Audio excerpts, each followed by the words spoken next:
अस्सलाम वालेकुम रहमतुल्लाह। मैं ज़ुहैब हसन और आज हम बात करेंगे शहबाज़ गिल साहब के हवाले से, जिन्होंने कल एक धुआंधार प्रेस कॉन्फ्रेंस की। और अगर मैं कहूँ कि ये उनकी ज़िंदगी की जज्बाती तरीन प्रेस कॉन्फ्रेंस थी तो ये कम ना होगा। और ये प्रेस कॉन्फ्रेंस उन सब मिडिल क्लास के लिए ख़ासकर सुनने के काबिल है जो पाकिस्तान को बेहतर बनाने के ख्वाब देखती है। और अगर इस प्रेस कॉन्फ्रेंस या इस प्रेस कॉन्फ्रेंस के किसी भी हिस्से को सुनकर या उनकी किसी पुरानी बात को बदल कर उसके कुछ क्लिप्स काट कर कोई मिडिल क्लास खासकर हंसता है, तो मैं मिडिल क्लास को कहूँगा कि अभी भी होश के नाखून लें, आप अपने कानों के अपने सुराख खोलें अकल के, वरना ये इशराफिया आपके मज़ीद सुराख खोल देगी और आपको अंदाज़ा नहीं होगा। तो इसलिए हंसने से पहले उनकी कुछ बातों को सुनें, समझें, देखें कि वो शख्स क्या कह रहा है, किस दर्द से कह रहा है। जिस शख्स को नंगा करके उसके नाजुक अज़ा तक पे करंट लगाया जाए तो उसका क्या, यानी उसकी क्या रह जाएगी, उसके अंदर क्या सब्र रह जाएगा, क्या बर्दाश्त रह जाएगी। लेकिन उसने जिस सब्र बर्दाश्त का मुज़ाहरा किया है वो बिल्कुल काबिल जो है तहसीन है। अब उस पर बात करते हैं। जो उन्होंने थोड़ी सी बातें की, उन्होंने जब अपनी प्रेस कॉन्फ्रेंस शुरू की तो उन्होंने अपने कुछ इब्तदाई करियर की बात की, जिस तरह वो एक लोअर मिडिल क्लास से एक गाँव से ताल्लुक़ रखते थे।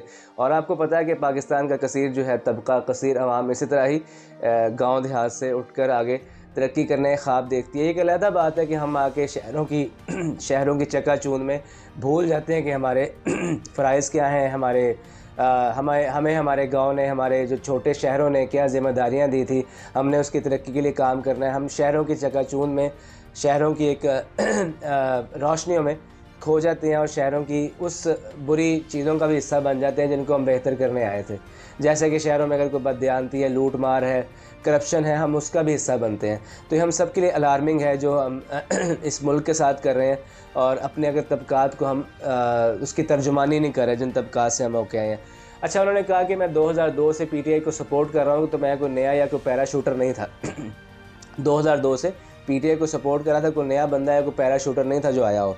इसी तरह उन्होंने कहा कि मुझ पर मेरे गांव की उम्मीदों का बोझ है, जो बेशतर लोगों पे होता है। अब किसी ना किसी पे अपने घर वालों की एक उम्मीदों का बोझ होता है, अपनी फैमिली की उम्मीदों का बोझ होता है। इस तरह वो कहते हैं मैं अपने गांव की उम्मीदों का बोझ लेके आया हूँ। वो ये समझते हैं गांव वाले कि ये कुछ करेगा, ये हम में से होके गया, ये कुछ करेगा, ये हमारे मसाइल समझता है। उन्होंने कहा कि मुझ पर कोई करप्शन का सबूत नहीं है। अगर पीटीआई के कोई 5 बंदे निकाले ना जो कहते हैं करप्शन का सबूत नहीं, तो उसमें से मैं एक भी होऊंगा। और अगर कहते हैं मैं नहीं हूँ तो मेरा चैलेंज है कोई मुझ पर किसी भी किस्म की करप्शन ला के दिखाए। और अगर होती तो अब तक यकीनन जो है वो हो जाती। मैं आपको एक पते की बात बताता हूँ, एक पते की बात सुने कि जिस पे करप्शन के सबूत है ना जी उन पे हर दौर में करप्शन के सबूत ही हुए हैं और वो करप्शन के सबूतों पर ही जेल में रहे हैं। हाँ, जिन पर गद्दारी के, किसी को मुंशी बोलने के, किसी की तौहीन के पर्चे होते रहे ना, तो समझ लें कि उन पर करप्शन के केसेस नहीं है। ठीक है जी। गद्दारी की दफ़ात या मुकदमात जिन जिन पे भी सियासी लीडर्स पे लगते हैं उन पे करप्शन के केसेस नहीं होते। ये एक अलहदा बात है कि उस दफ़ात उन मुकदमात में कितनी हकीकत है, उसकी बातों को तस्लीम किया जाए या ना किया जाए, उसने सही बात की है या नहीं की है उस शख्स ने या औरत ने। लेकिन यह है कि उन पे करप्शन के, माली करप्शन के केसेस नहीं होते।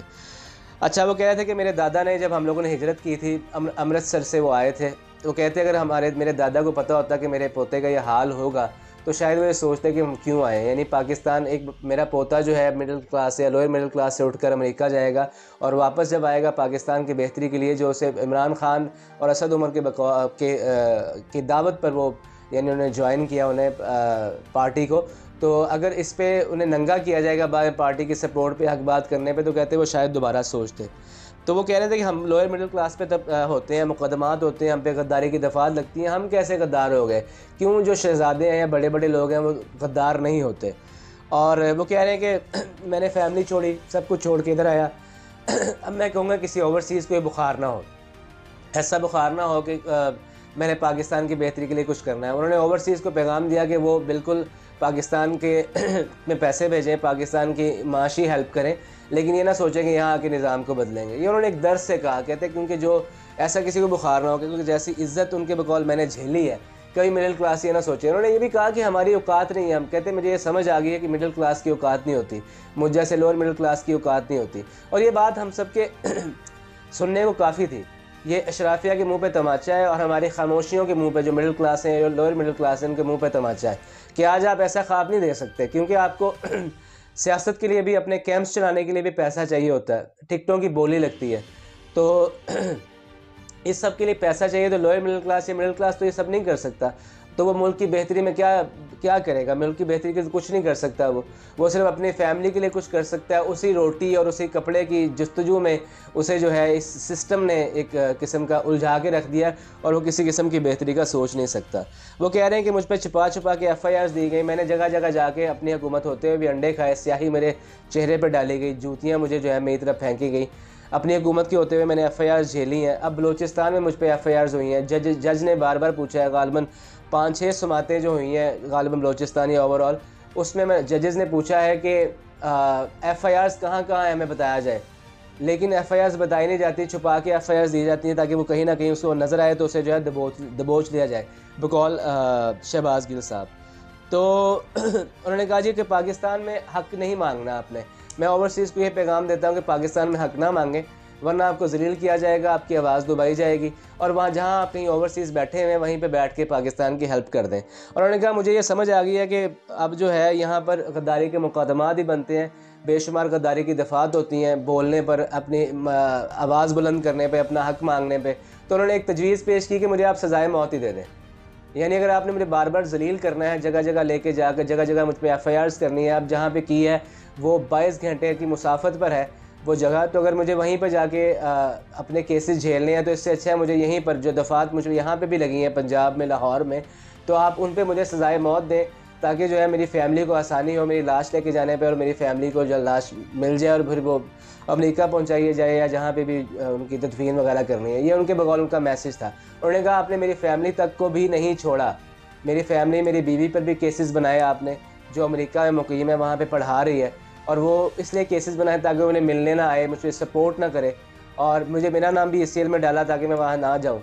वो कह रहे हैं सब कुछ कबूल है, ऐसी मुझ पे पाबंदियाँ लगाएं, मेरी ऐसी तज़लील करें, मुझे ज़लील करें, मेरे लिए सब कुछ काबिल बर्दाश्त है, लेकिन मुझे गद्दार ना कहें, मुझे गद्दार ना कहें। उन्होंने कहा कि मैं गद्दार नहीं हूँ। उन्होंने अपने दादा का हवाला दे कहा कि इस्माइल गिल का पोता गद्दार नहीं है। ये सब बातें उन्होंने पाकिस्तान के अदारों को की, पाकिस्तान की अदलिया को की, उन लोगों की जो मुकदमात कराने में पेश रहते हैं।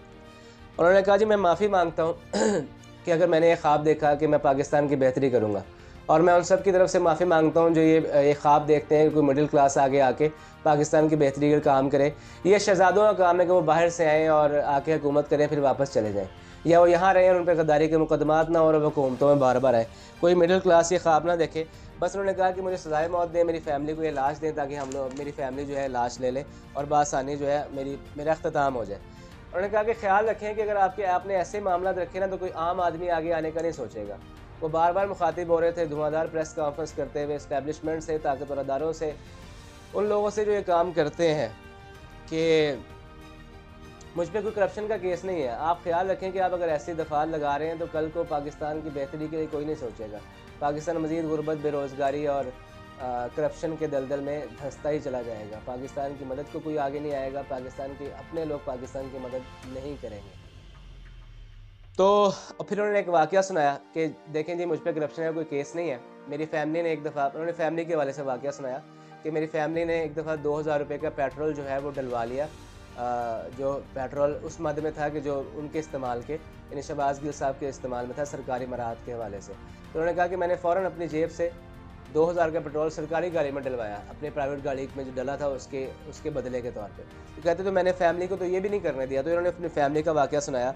लेकिन यहाँ पे आप देखें, यहाँ पे ऐसा नहीं होता। इन लोगों के बड़े बड़े जो है ना, जिस भी अदारे में कोई बड़ा है उसके जो भी छोटे हैं वो सब मराहत को एंजॉय करते हैं, जो मराहत उन्हें हमारे टैक्सेस पर मिलती हैं। हमारे टैक्सेस के पैसे से, हमारी मेहनतों से कमाए हुए पैसों पर जो टैक्स लगते हैं उसकी मद में जो तनख्वाहें बनती हैं, उसकी वजह से जो तनख्वाहें बनती है वो जब मिलती हैं उसमें जो मराहत होती हैं वो इनके छोटे इस्तेमाल करते हैं और धड़ाधड़ छाती चौड़ी करके इस्तेमाल करते हैं। इस पर आज तक कोई कानून नहीं बना, और अगर बने भी हुए हैं अगर, तो उस पर जो है अमल दरामद नहीं होता, क्योंकि वो छोटे जो हैं वो बड़ों की औलादें होती हैं। तो ये सबको, चाहे वो इशराफिया में किसी भी अदारे में लोग बैठे हुए हैं, जजेस हैं, ब्यूरोक्रेसी है, फ़ौज है, इन सबको सोचने की ज़रूरत है कि जब खलीफा उमर रज़ियल्लाहु अन्हु जो हैं उनसे सवाल जवाब हो सकते हैं, तो उनका बेटा ये कहता है कि मैंने अपनी चादर दी, तो आप कैसे अपने बापों की चादरें जो हैं, जो बापों को चाहिए कि ख़जानों में वापस करें, वो जो है ख़ुद इस्तेमाल करते फिर रहे हैं।